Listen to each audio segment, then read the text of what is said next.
Hello, kumusta kayo? Nasa Melbourne Central na tayo. Ikot-ikot muna. Ano lang, freestyle.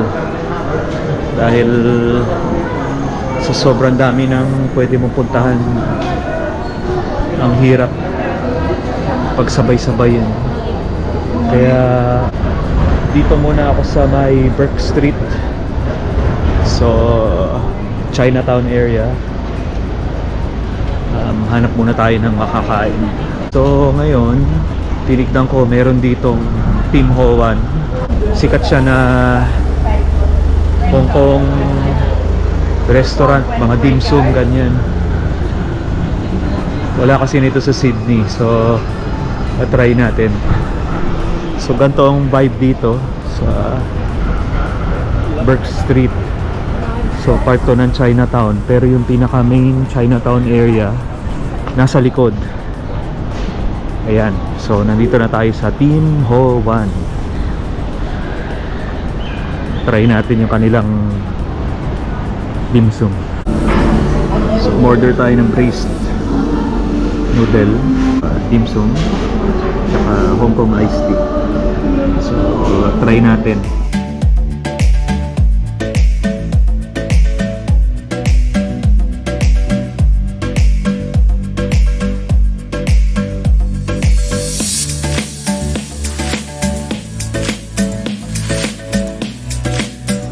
Yan, so nakakain na tayo.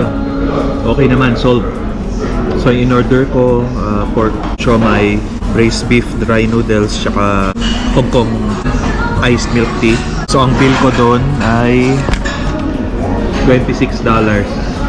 So sabi ko, para sa akin medyo mahal siya, pero dahil wala nito sa Sydney, masubukan lang uli. Okay naman.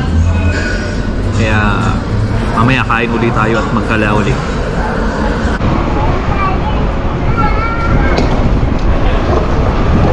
Hello. Yan, so sa Chinatown area naman tayo. Ito yung kalsada kahilera nung kung sa tayo kumain kanina. So sabi ko yung Chinatown nila rito mas malaki, mas maaliwalas, mas maganda, mas mukhang Chinatown talaga. Kasi yung Chinatown sa Sydney madilim, tsaka hindi siya ganito kalaki. Kaya dito ang daming Chinese restaurant, iba-iba talaga. Pakita ko sa inyo. Yan. Nandito ako ngayon sa Myer, sa Melbourne Central. Ngayon ako nakapunta rito. Masasabi ko, maganda yung kanilang Myer dito, makabago, maaliwalas. Di katulad sa Sydney na parang 90s pa rin yung design. Ayan. So maliwala siya, maganda, mas malaki, at mas maraming makikita. Kasi sa Sydney yung layout hindi ganito. Parang mas nakakainggan yung mag-ikot-ikot at magtingin-tingin dito. Kaya kung may oras pa sana, maganda rin mag-ikot-ikot, magtingin-tingin. Dahil na may lang yung pagkakataon na ikot-ikot dito.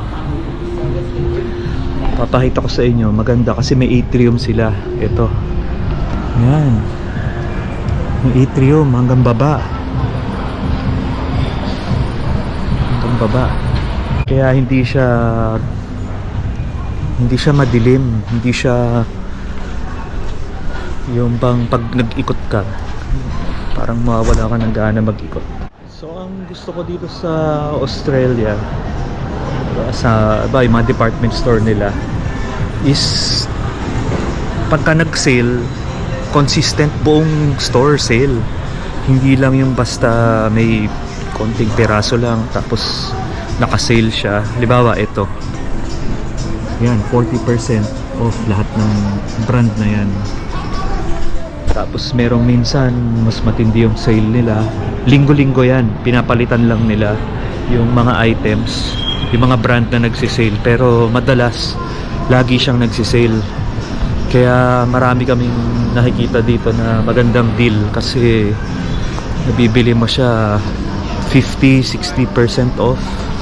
Kaya kahit nasabihin mong nasa department store ka, makakamura ka din. Kailangan lang timing, saka syempre tiyaga na mag-ikot-ikot, na hindi naman nakakapagod. So balik tayo sa Emporium kasi may nakita akong basketball court na nandun si Steph Curry sa painting. Tignan natin ito. Emporium ang pangalan ng mall. Ayan siya, may bridge.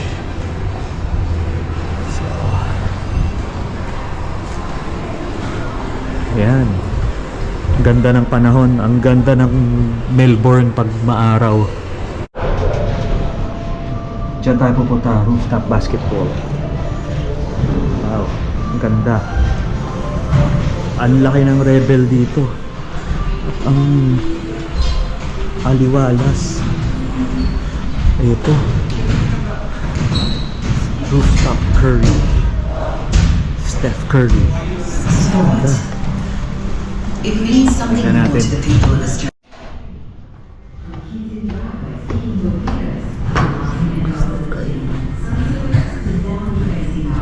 Wow, Endorphins prescribed by Steph. stress reliever, a problem solver. Ganda. Meron silang outdoor court. Yan, sa kanina nandun tayo, nakasilip. Nandito na tayo ngayon. Steph Curry basketball court.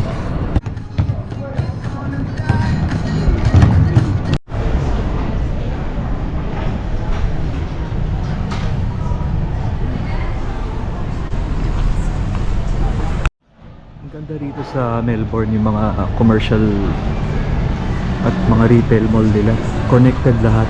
So kita nyo naman, connected sila ng bridge.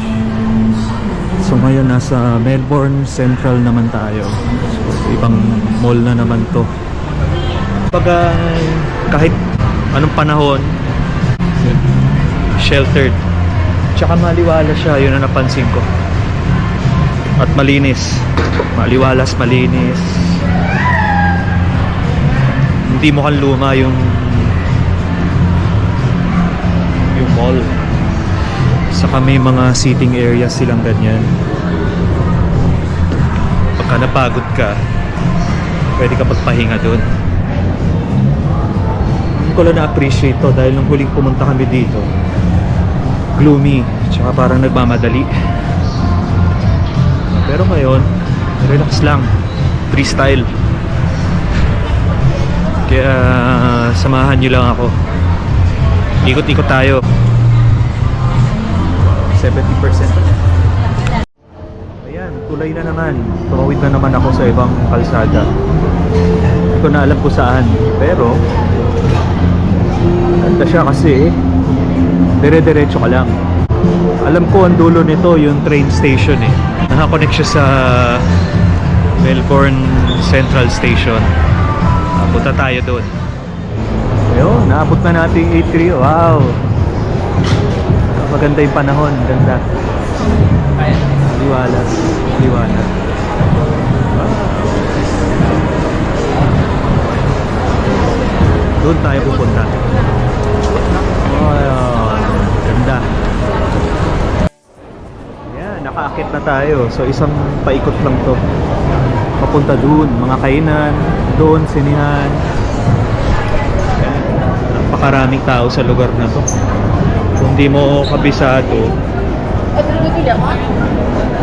maliligaw ka, pero okay lang. Ligaw pasyal. Yun na lang tatawag ko, ligaw pasyal. May food court din sila rito.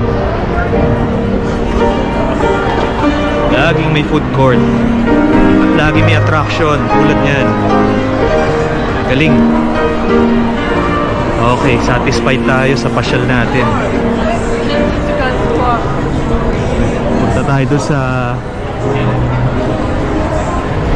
sa paborito kong tindahan. Yan. Ito naman ang view pagka nandito ka. Yan. Di pa siya ganun ka-crowded kasi mamaya rush hour Friday, sigurado crowded dyan. Yan, lumabas na tayo ng mall. So balik tayo sa labas. Kahit na sobrang tirik ang araw, mahangin, pero masarap. So punta tayo doon sa State Library, tatakpan ng puno. Pero lakad tayo doon.